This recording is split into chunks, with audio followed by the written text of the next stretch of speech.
Good morning, everyone. This is Velcrochet with another video. Don't forget to give me a thumbs up. Today, guys, I like to talk about compromise. Um, there's a lot of things we're very intimidated about doing because we think of the long term. Like, oh my God, if I buy a house, it's 30 years being in debt that I have to pay this bill. Oh no, it's just too much. I'm not going to do it. And then maybe you're thinking about a car, a new car. You go like 5 years paying a car? Oh no, it's just too much. And you never get to do it. You settle for an old car. And then you end up going to the mechanic more often than anything else. But remember, guys, if you buy a newer car, you're going to be paying towards the new car and you're not going to have any mechanical problems. Rather than owning a car that has a lot of problems. You don't know what the previous owner did to that car. They probably never oil changed it, never got a tune-up, tire rotation, and all the works of the mechanical works.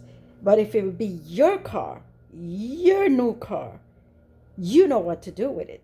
That new car can last you, what, 15 years? If you know how to take care of your car, you won't have a problem.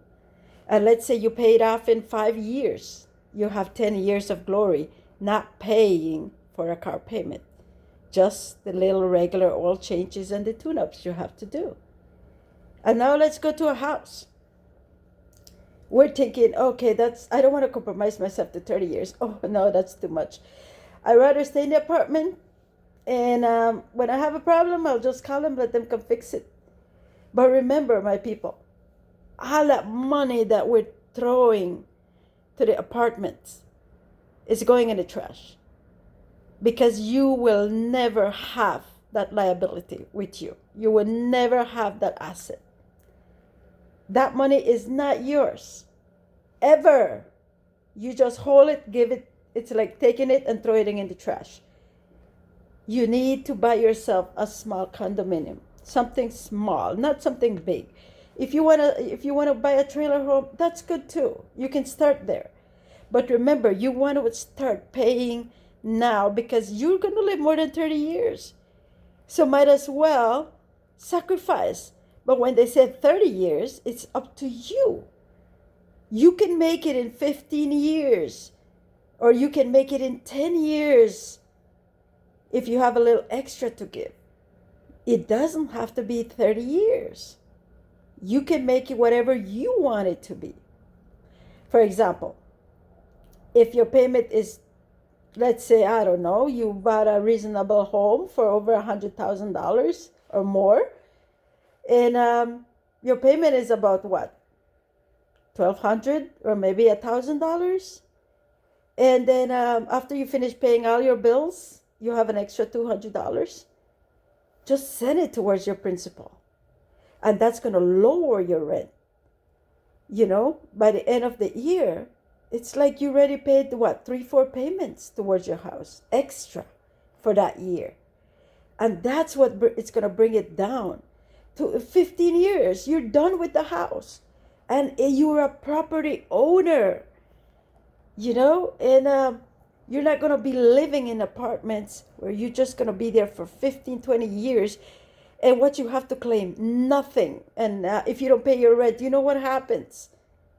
At least in a home, you get up to 3 months before they start really doing something to you for not paying your rent. But apartment is like, I guess, month to month. I haven't been there, a long time. But my friends, why not invest? Let's not throw our money anymore. Let's compromise ourselves. Because I know some of us might be sick.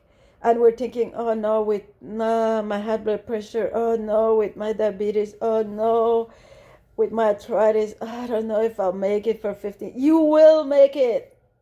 You will, my friends. The way you push yourself, you will make it. So why not push yourself and compromise yourself?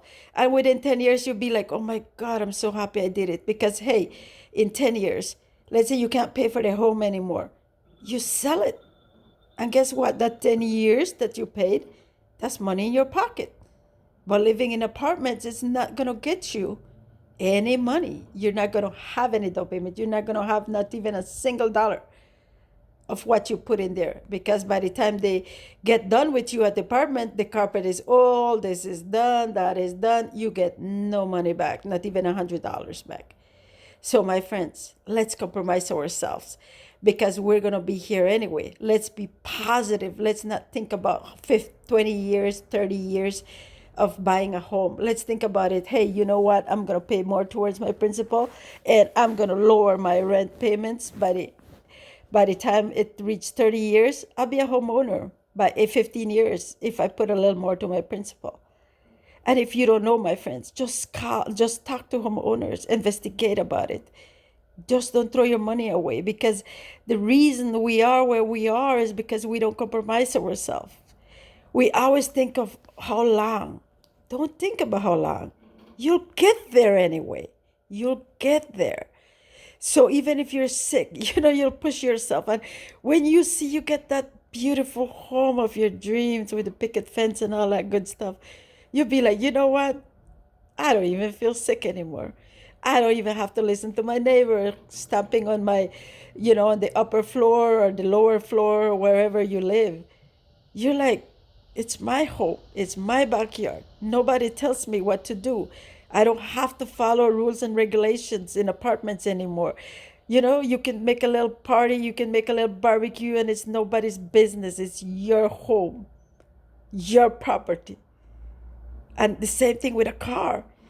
You'll be 5 years older when you think about buying another car when that old one breaks down. So why not do it 5 years ahead of time? So when you become that, let's say you're 40, you buy a new car. By the time you're 45, you have a brand new car to take you what, to 50, 55 at least, or more? Because you're not going to be driving that much anymore. You're going to have a car, a decent, good car. And then if you don't, for 5 years, you just be putting money in that old junk, and it'll just keep doing the same thing to you. It's like a car payment because it's old. So I'm not saying go buy a brand new one, but buy something good that's going to last you for a while. Something that you will be happy to jump in and say, you know what, I'm paying for this. And I'm happily paying for it because I'm happy the way I feel. It's not like you look at your car and go like, oh no, now I have to replace this. Oh, look at the bumper falling apart. Look at this, look at that. No, no, no, no. Sacrifice yourself, compromise yourself, and it's up to you. It doesn't have to be 5 years to pay a new car. It can maybe 3 years, it can be 2 years, depends on you, how much extra you can put on it. So my people, I hope this was helpful. But I just want us all to compromise a little more because we're going to get there. It's not like we're going to die today. We never know when we're going to die. That's God's decision, not ours. So why not live happy? Let's compromise a little more. Let's be more responsible. Let's keep our family happier. I hope this was helpful to you all. Thank you.